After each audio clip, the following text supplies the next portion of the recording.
Live फिर से शुरू हो गया।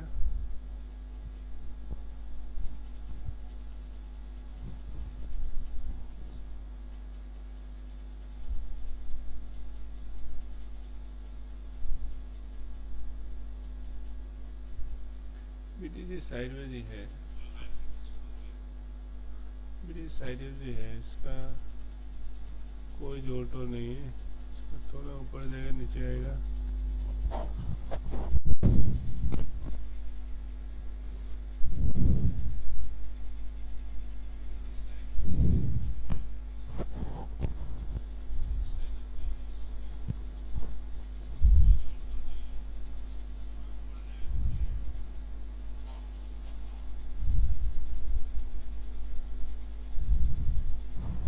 मैं भी ट्रेड काट करता हूँ क्योंकि जो दिखाई दे रहा है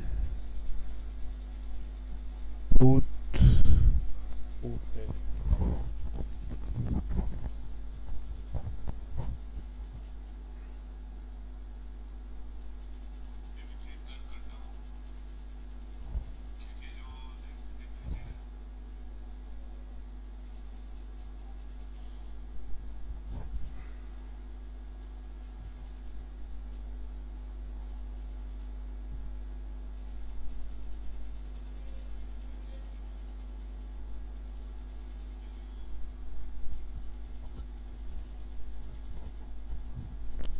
So everything is fine, I think.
Hello hello hello.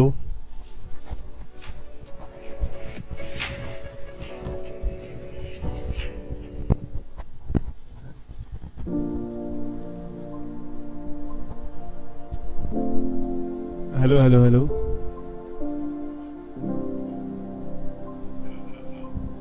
आप लोग सुन रहे हैं ना?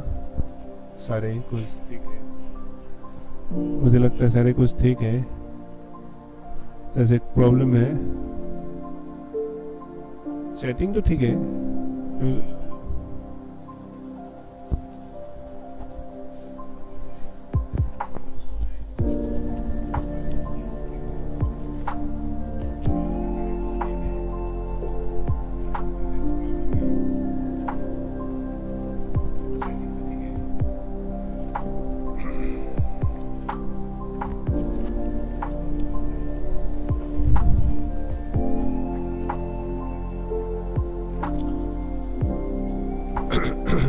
तो बीटीसी क्या होता है, सैटरडे में बहुत ट्रैपिंग होता है। सैटरडे छोड़कर और दिन में तो अच्छा होता है। सैटरडे और संडे बहुत ट्रैपिंग होता है। वो कॉन्सुलेटेड करते रहेगा, घंटों कॉन्सुलेटेड करते रहेगा। और उसके बाद एक बार ऐसा झटका मारेगा, एक ऊपर जाएगा नीचे।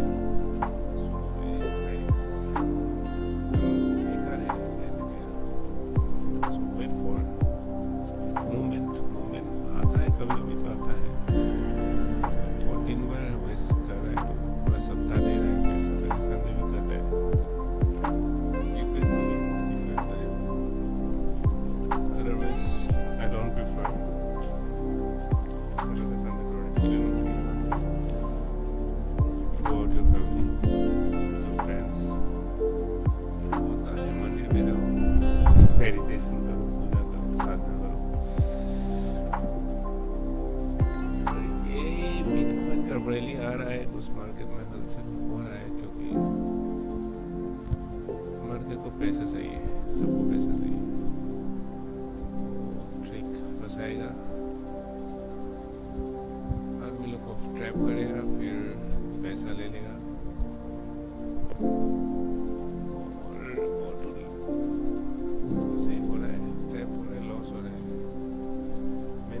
अकाउंट किया ये 3-4 दिन में 3-4 बार किया, because of this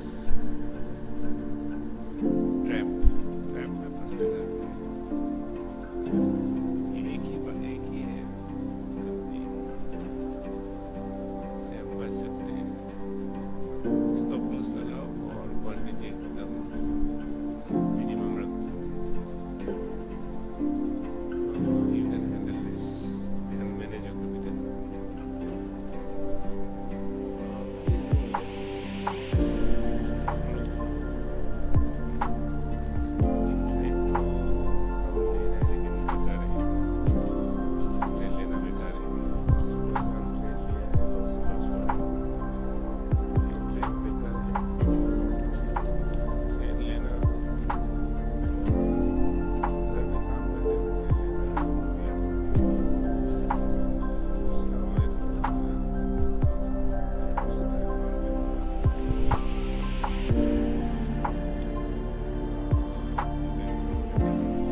I'm signing off now. Hope we will meet another day.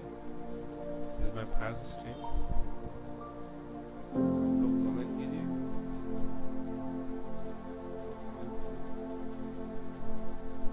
यार देना है मैं देखता हूँ.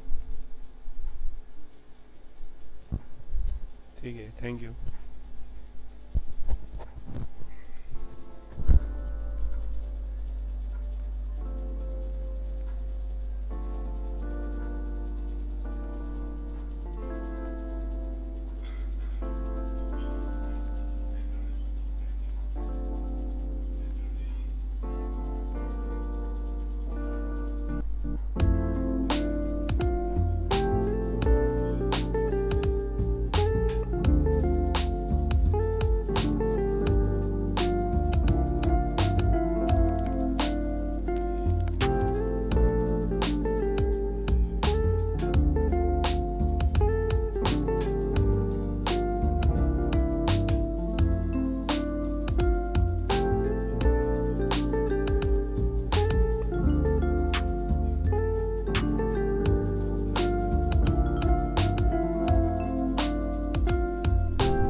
इक्विपमेंट्स तो अच्छा होना चाहिए, नहीं तो क्या फायदा है। स्टिल लाइव है क्या आप?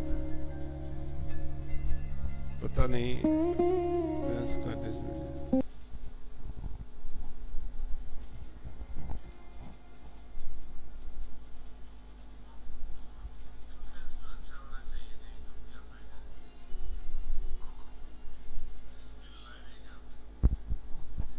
हाँ, वो डिले थोड़ा कम हो रहा है। डिले थोड़ा कम हो रहा है।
सो मैंने लाइव लगा दिया है एक दूसरा यूट्यूब चैनल का।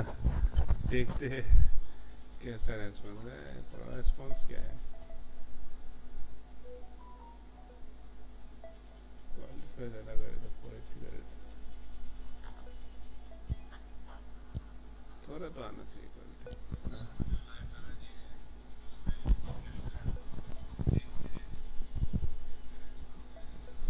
अच्छा तो है। क्या क्या दिखा रहा है? क्या देगा? बहुत कुछ दिखा रहा है। ये नीचे जाएगा, वो बुलिश ट्रेन है, बियरिश ट्रेन है, कुछ भी कर सकते हैं।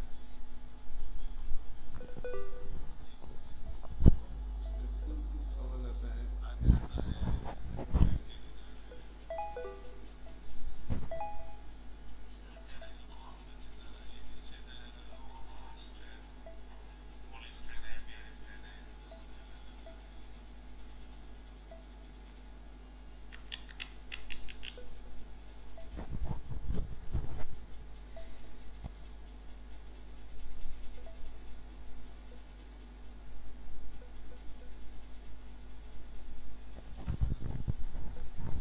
सो देखते रहिए दर्शकों मेरा लाइव वीडियोस।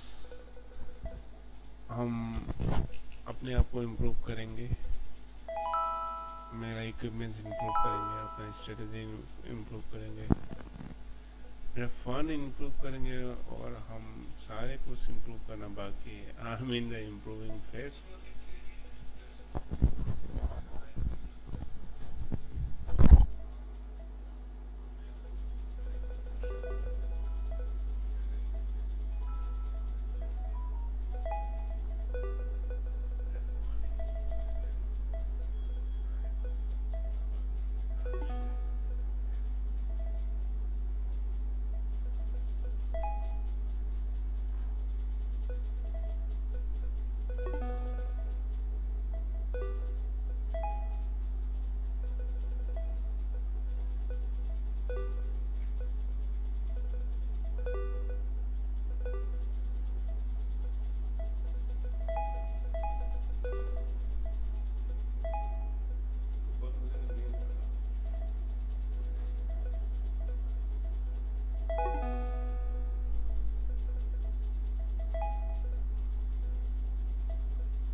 બહુ બઢિયા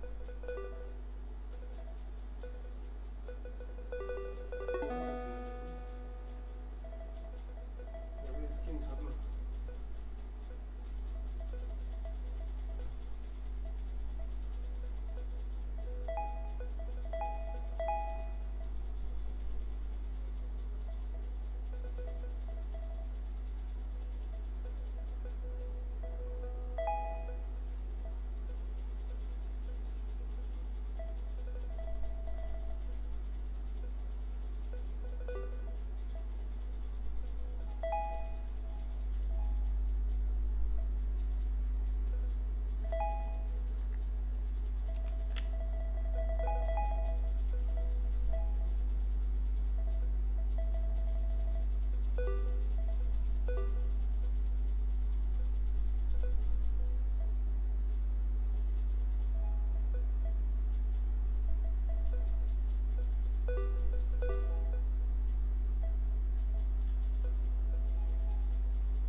and pro-innovation regulators anywhere in the world, Chair Selig and Chair Atkins, and of course fired Gary Gensler. There was that big applause line at the Bitcoin conference, which was powerful. And of course, the Genius Act was another milestone just in the past year, along with the Strategic Bitcoin Reserve, et cetera. And just this week, I have to commend Chair Atkins for publishing this new rule that allows crypto projects to raise capital in the US for the first time. There's clarity on that. And Chair Selig, we're excited to attend the advisory committee meeting tomorrow to make progress there. So an incredible amount of progress has been made, and I think what's most important next, of course, is this September 15th vote that we have with the Clarity Act. This would make all of the progress that this administration has made durable into the future, so it could survive for decades and decades to come. And make no mistake, there are folks out there who they want to see this legislation not happen, right? Maybe some of the big banks don't want the competition from crypto companies. Other banks are leaning in and have endorsed it, which I think is really powerful. And so if we all come together, I think we can get this bill over the finish line and hopefully get more than 60 votes come September 15th. Thank you. And it's very bipartisan, I would say. So very much. That is true. A lot of Democrat support. There's hundreds of pages of changes that have come in from the Democrat side as well. It's a true bipartisan compromise, and yeah, it's a great it's a great work product. So up next, I think, is Jeff Sprecher. Thank you. Mr. President, I just wanted to tell you that that your trade policies of fair trade to bring back jobs and businesses from overseas, your energy dominance policies to fuel the next generation of technology in the United States, your big, beautiful bill that created incentives for investments has led to the records that you're hearing about in our stock markets, the record number of IPOs. And as you know from working with my wife who works on private businesses, there's a record number of business formations in this country right now. So we're here to talk about how to evolve regulation so that we don't impede that progress. But one of the things I can tell you about the New York Stock Exchange is that it was formed at the time of our country. And so it, for 250 years, has been subject to every single financial services regulation that has ever passed in the United States, bar none. And so one of the things that I'm so thankful that you've done is put two really strong chairs in these seats and ask them to go through past legislation, regulation, and figure out what we can get rid of that no longer serves the interests of this country. And for that, I really appreciate that on behalf of the New York Stock Exchange. Thank you very much. Thank you, Mr. President.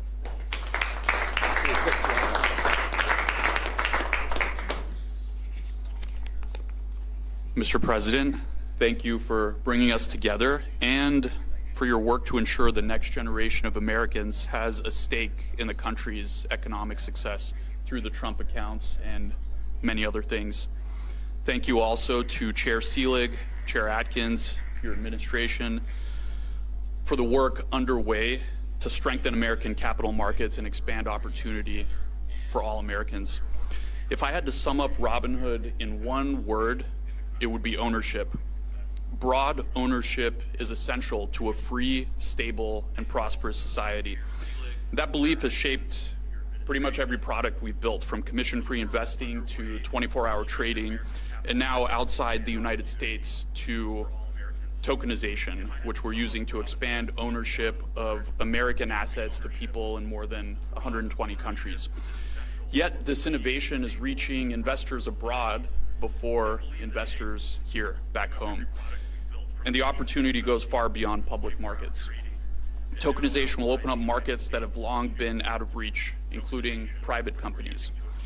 Today, too much economic value is being created before ordinary investors get a chance to participate. Expanding ownership also requires protecting investors. Innovation and investor protection aren't opposing goals. America became the world's capital markets capital by doing both, and the chairs here understand that. American companies are building this technology. American markets are powering it. American assets are also at the center of it. American investors should not be the last to benefit. We look forward to continue to work together to expand ownership, build the next generation of capital markets and ensure America leads the way. Thank you. Arjun.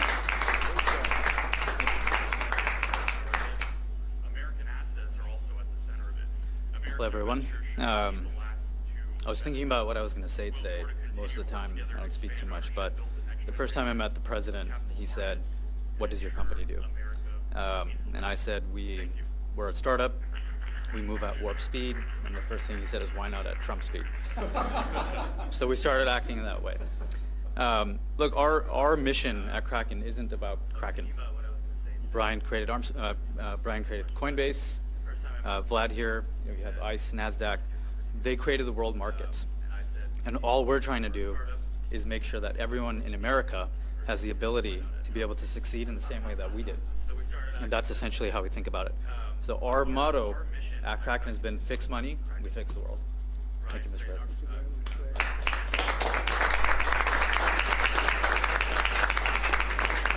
And if you have any questions, or if anybody else of this very distinguished, would somebody like to say something? My male models who happen to be genius. They're brilliant and they look good, right? But anybody, would you like to say something? Go ahead, please. Just want to thank you, Mr. President, for all of your leadership. America should lead in crypto and win in markets like prediction markets. And with your leadership and your administration, you're helping America lead here and become the crypto capital of the world. So thank you very much.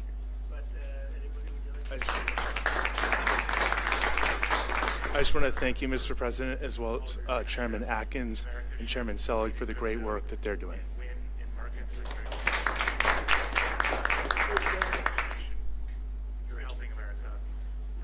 Yeah, I just want to say that what Chairman Selig and Chairman Atkins are doing and the President has enabled with his leadership is actually working. So if you look at stablecoin usage and adoption, it's increasing the usage and distribution of the US dollar at higher and higher levels than our industry has ever seen, specifically because of the Genius Act and the movement of more and more treasuries into stablecoins and therefore into more and more hands across the world. And now the tokenization of equities, thanks to Chairman Selig's and Chairman Atkins' great work and collaboration and actual work together rather than working against each other as before, is going to distribute U.S. equities globally and increase the distribution of those. So, we power a lot of these applications and companies, so we know what the numbers actually are, and they're massively increasing because we have regulators and leadership that enables the success and distribution of these U.S.-based assets. So there's actually a very real and tangible outcome that's really now benefiting the U.S. and adoption of U.S.-issued assets and the U.S. dollar. So I just want to mention that. It really is working and hitting all-time highs. So thank you very much. Thank you. So if you have any questions, we have a meeting next week with the AI people. The top people are coming in, so we can talk about that. But we're leading by a lot with AI. We want to keep it that way. We want to regulate, but we want to have it regulation where they can continue to lead, not regulation that's going to stifle a very important industry. I think maybe bigger than the internet, bigger than anything anyone's seen. And we're helping in that regard, especially with regard to allowing them to produce their own electricity, which everyone thought was crazy that it would never be approved. We're getting them fast 2- and 3-week approvals. They're building some of the greatest electric plants anywhere in the world because our grid is old and tired and weak, and they're actually giving the excess electricity into the grid, but they're building power plants that nobody's ever seen anything like it. We're not using the power from the grid. We're using brand new power, so it's a great thing because that misconception has been out there that we're taking electricity. We're actually creating electricity, and that's something I was proud of because that was my idea. Nobody believed it. Actually, it went along for 2-3 weeks. I said, how come these guys aren't submitting? Well, they thought that you were just kidding because that's the way it's been in this country. Nobody would ever say a thing like that. But no, they're building power plants, the likes of which, all different, fueled all different ways, but the likes of which we've never seen. The people that are in the power business said we're seeing things that we've never seen before because a very high level of intelligence is doing it. So it's been great. Okay, any questions? Mr. President. Yeah, please. Mr. President, does the administration have any plans to accumulate sizable amounts of Bitcoin or other crypto? Well, it's been talked about. I think I'd probably rely on Paul and the whole group for that. He'll make a decision. You guys will make a decision. And you'll let me know. But certainly it's been talked about. It's It's taken a lot of pressure off the dollar. It's been very, very good for the dollar. And I think if you came in with recommendations, two of you, if you came in with some recommendations, I would certainly listen. It seems to be a pretty big subject. Yes, please. Hi, President Trump. I have two quick questions. Go ahead. Don't get around here much. So my first question is, we're talking about AI and crypto a lot, and you won overwhelmingly with working class Americans in 2024, tens of millions of working class Right. Americans. Many of them, they say, we love President Trump, but we're still cautious about AI and Yeah. crypto. What do you say to those who are still reticent to embrace this evolution? So I think it's a great question, and I think it's going to create a lot of jobs. It's going to create success. It's going to create tremendous innovation medically. I mean, they're coming up with already, amazingly, they came out with something today that I looked at, it having to do, I won't go into the details, but having to do with a pretty unstoppable disease, and all of a sudden they're coming up with answers that they never thought were possible, and things that they never even would have thought about. So I think it's really creating jobs. And I can tell you one thing, if you look at our construction jobs right now, because we're building more plants, factories, things that really have something to do with the AI, but also car factories, car plants, they're moving into our country. Honda just announced, Toyota just announced, they're moving their operations from Mexico, from Canada, from other places. We, by the way, probably have a deal with Canada. You probably saw that. We very major tariffs were going on to Canada today. We delayed it for 3 days because I think we have a deal with the Prime Minister, and good deal for everybody. So that's good. But the construction jobs are enormous. We're building the biggest plants anywhere in the world. And I can say if I were the mayor of a town or the governor of a state and I had a chance to get a big plant in, an AI plant or a data center, I would absolutely want it because the jobs are enormous and the money paid, the taxes paid are just enormous. And if you don't take it, you're going to be left behind because there are plenty of places that want it. So I would say that maybe it can use a little public relations help. But if I were a governor or mayor, I would want that plant in my community. And many of them are designed in a very beautiful way. It's really very positive. Okay, thank you. A little off topic. So you mentioned Joe Biden and some of the past leadership, and it's been about 69 days since we've seen Mitch McConnell. Sometimes when you look at Congress, it looks like the cast of Yeah. Cocoon. But I read a Cindy Adams column in the New York Post recently, and she talked about how we need term limits and someone needs to hold Congress accountable. Maybe you should be the person to do it. Would you support term limits for Congress or some type of cognitive testing? Because maybe if we had that the last 4 years, Yeah. we wouldn't have ended up in some of these messes. So term limits are very popular with the public. I've seen it both ways. I've seen where people go in and they get termed out and they're very talented and they're at the height of their career, you know, politicians. And you end up with total rookies in there, nothing gets done. And I've seen it the other way where people are there too long. We see that all the time. I see both. I always like to say that a term limit is an election. You know, the public's pretty smart. You see that last night. We had some great success last night. The Republican Party had tremendous success last night. But I like to say that term limits should be elections. But I'm okay with term limits. Remember, the people that have to pass term limits are the people that are going to be voting on them to get out of office. So it's a little bit tough. That's not the easiest vote to get, is it, huh? But I'm okay with it one way or the other. I do think elections really term people out. I want to ask you about Canada, but first, the Treasury Secretary says that we could see the most impactful sanctions on Iran this week. When will they come, and what else could be sanctioned on Iran? Well, we have things that we could sanction. We have very draconian sanctions, and we'll see what happens. Right now, the strait is open. A lot of boats are coming through. People aren't reporting that, and that may slow down a little bit at some point, but right now a lot of boats are coming through. The naval blockade has been extremely effective. Zero, I mean, literally while it's up, and that's been for quite a while, you know, except for a couple of little pauses where we opened it purposely with a deal, but the deal didn't terminate, you know, the deal didn't turn out to be what they said, you know, when they tell us one thing and they do another. But the blockade has been 100% successful. No boats have gotten into Iran, but they are getting in for other places. But we'll see. We're going to see what happens. It'll either be extremely good and oil prices are going to drop like a rock, or we'll continue to do exactly what we're doing. You know, they were talking about $350 a barrel, and it's today $84, $85. And we are getting a lot of oil out. But the other thing that's happened is people have found other alternatives, which they never thought about. Texas, Alaska, Louisiana, and other places. In addition, a lot of pipelines, record numbers of pipelines are being built.